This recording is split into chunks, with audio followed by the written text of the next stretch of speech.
Olá a todo mundo, meu nome é Gustavo Giel e vou apresentar para vocês meu trabalho sobre o Web of Science. Vou fazer uma apresentação do sistema, mostrar como é que ele funciona, os operadores, wildcards, enfim, várias funções do site, ou todas as funções que eu consegui encontrar. Depois eu vou fazer uma comparação com o artigo do Bushinger, de 2014, que ele faz um mapeamento de diversos MBAs. Então, dar minhas considerações finais e as referências utilizadas. Quando entra no site, o app.webofknowledge.com, você vai se deparar com essa tela. Aqui ela tem um campo de sign-in, entrada institucional ou criar conta. Nesse campo de login institucional, eu não consegui encontrar nada relacionado ao Desk ou do Brasil. Se eu tentar criar conta e tentar preencher os campos aqui no login, também não funciona. O único jeito que eu fiz funcionar foi usando o sistema da CAPES. Então, dito isso, aqui a gente está no sistema. Ele é bem simples, a interface bem clara, bem fácil de mexer. A gente já se depara com diversas coisas que é importante notar. Aqui em Select Database, ele dá a opção de escolher qual banco de dados a gente vai utilizar para buscar os arquivos, que a gente tem em diversos sites ao redor do mundo, ou esse All Databases, que é de todos eles, mas eu vou deixar selecionado esse Web of Science Coordinate Collection para deixar um pouco mais rápido as buscas.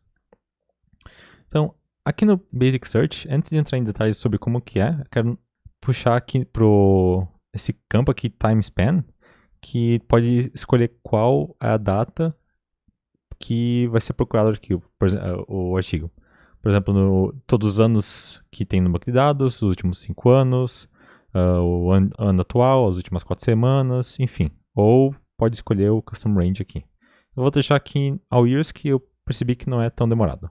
Também aqui embaixo tem esse More Settings, que dependendo do banco de dados que tu seleciona, ele vai dar mais opções. Por exemplo, nesse do Core Collection, ele vai dar algumas opções de determinados assuntos, por exemplo, artes, ciências sociais, enfim. Se for aqui no All Databases, ele vai dar a opção de escolher quais bancos de dados em específico. Então aqui no Basic Search, ele permite adicionar vários campos de busca. Aqui, por exemplo, o tópico, eu quero o tópico A. Aqui eu quero o título que contém a B. E aqui eu quero o autor C. Isso é bem fácil de montar a pesquisa. Aqui eu tenho os operadores booleanos que ele suporta.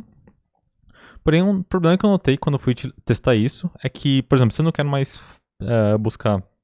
filtrar pelo título, se eu apertar nesse xizinho, ele não vai sumir pelo título, ele só vai apagar o conteúdo. Então eu vou ter que apertar aqui em Reset, que vai apagar todos, e vou ter que refazer do zero. Então, indo para as outras funcionalidades do sistema, tem esse Auto Search, que pelo que eu entendi é uma função beta, né? Como está o símbolo aqui, mas ele permite buscar por todos os autores que contém na base de dados deles. Aqui em City Reference Search, ele permite a gente buscar todos os artigos que citam um outro autor, um outro artigo, ou que citam algum ano que está no banco de dados dele. Eu não cheguei a entrar muito a fundo nessa função. E aqui em Advanced Search, foi onde eu tomei mais tempo para pesquisar. É onde a gente pode fazer a busca avançada, como o próprio nome diz. Aqui na interface, ele já traz vários links, inclusive algum exemplo aqui, de como fazer a busca avançada, como usar os operadores, os wildcards, enfim. Aqui nesse campo onde a gente coloca nossa query de busca. E aqui para o lado, a gente pode ver que ele tem booleans e field tags. O booleans, ele vai dizer quais são os operadores booleanos, obviamente. Ele suporta o AND, OR, NOT e também esses especiais SAME e NEAR. AND or NOT é simples, é como qualquer outro, é e ou e não.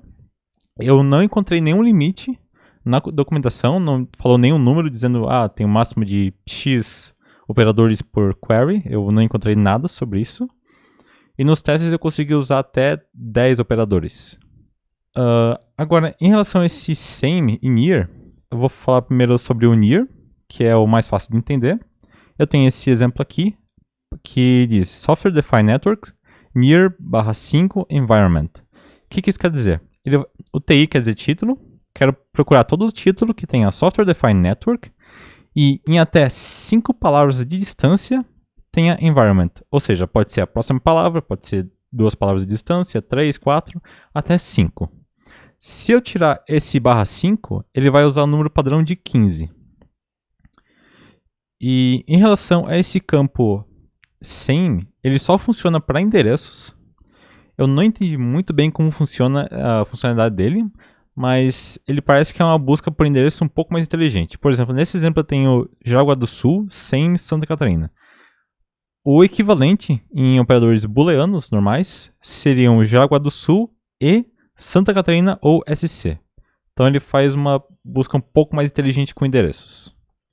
Agora indo aqui para o Field Tags, o Web of Science ele dá uma lista de todos os campos de parâmetros de artigos que a gente pode utilizar. Por exemplo, tópico, título, autor, identificador do autor, editor, DOI, ano, enfim, um monte de coisa que a gente pode utilizar para filtrar bem certinho o artigo que a gente quer encontrar.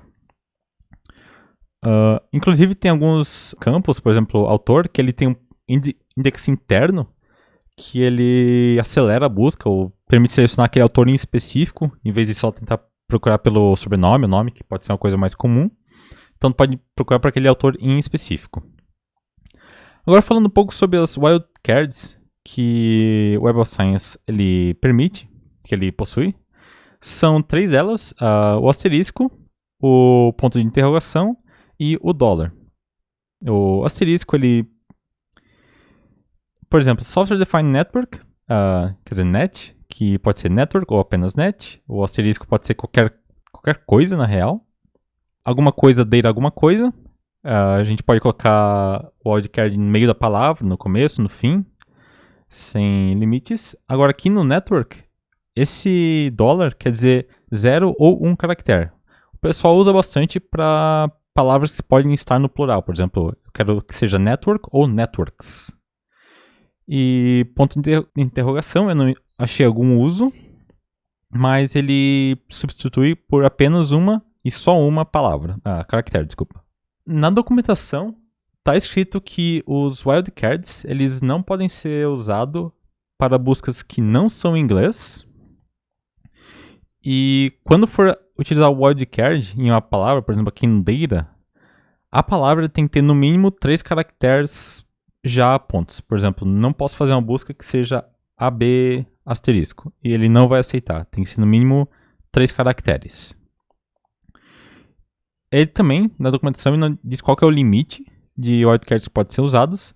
Essa string tem bastante wildcards, tem 1, 2, 3, 4, 5, 6, e não deu nenhum problema. Ele consegue executar tranquilamente. E eu imagino que tenha um limite bem maior do que 6. Outra função bem legal do Web of Science é que embaixo ele diz o histórico de busca. Ele diz o resultado. Na real é aqui que tem que acessar a busca. Quando você aperta aqui em Search, ele não vai aparecer todos os resultados de uma vez. Ele vai aparecer apenas aqui embaixo. E vai ter que apertar no número do resultado, que vai aparecer a página de resultados em si. Então aqui tem todos os resultados. Tem as palavras que ele encontrou. A query que foi usada, os resultados. Aqui eu posso fazer um filtro ainda melhor dentro do que eu já encontrei. Mas voltando para cá, o que ele permite fazer é, dado todo o histórico de busca que eu fiz, eu posso combinar algumas usando essas funções aqui. Posso apagar também para limpar o histórico. Ou posso fazer edições se eu perceber que alguma coisa que eu coloquei não faz sentido ou queira adicionar uma coisa a mais, sem ter que copiar e colar aqui em cima. Então, sobre o Web of Science é isso. Também gostaria de falar algumas coisas a mais que esse monte de ferramentas tem. Aqui em cima tem algumas ferramentas que estão disponíveis para nós alunos da Udesc. Tem o Web of Science, que é o mais famoso deles. Tem o Insights, o Journal Citations Reports, um monte de outros que estão tudo sobre esse grupo do Clarivate Analytics. Então, agora fazendo a comparação com o artigo do Bushinger, 2014, o Web of Science, também conhecido pela comunidade como Web of Knowledge, que pelo que eu entendi é um sistema em si, no artigo do Buchinger, ele teve uma pontuação bem grande. Na real, foi a maior pontuação de todos os MBAs que foram testados. E então eu decidi fazer a comparação de como estava antes para como está agora. Então, de 2014 para 2020, teve 2 pontos que foram melhorados. E, porém, esse ponto 5, que seria mostrar se o artigo ele foi ou não revisado por uma banca, ele não mudou. Ele continua não mostrando. Mas com essas duas atualizações, foi de 50 pontos de recursos para 54. Então já estava muito bom, foi melhor ainda. Então, minhas considerações finais sobre esse site, eu achei ele bem organizado, é bem fácil de usar. A busca básica, ela ajuda muito na hora de fazer uma busca básica. Se não quer pensar muito como montar query, só apertar lá os botões, já funciona. Eu acho que o site ele tem uns probleminhas de experiência do usuário, principalmente aquela busca básica. Ela, se quiser pagar alguma coisa, ela tem que apagar tudo. Isso é bem ruim. Mas sobre a busca avançada, eu não tenho nada a reclamar. O repositório é bem grande. Pelo que eu vi, tem 190 milhões de entradas. Os recursos de operadores booleanos aparentemente não tem limite, ou se tem é muito grande, eu não consigo chegar no limite. Os wildcards é a mesma coisa, tem um limite bem alto, com certeza suficiente para qualquer busca. E também essa coisa de same, near, e também esses parâmetros específicos que a gente pode buscar, tipo o tópico, o título, o autor, etc. Eles ajudam bastante a fazer uma pesquisa bem refinada. Então, só lembrando também que se vocês quiserem acessar o Web of Science, tem que fazer via login do CAF e usando a VPN da Udesc. Então, foi essa referência que eu utilizei, que é a única. E muito obrigado pela atenção de vocês.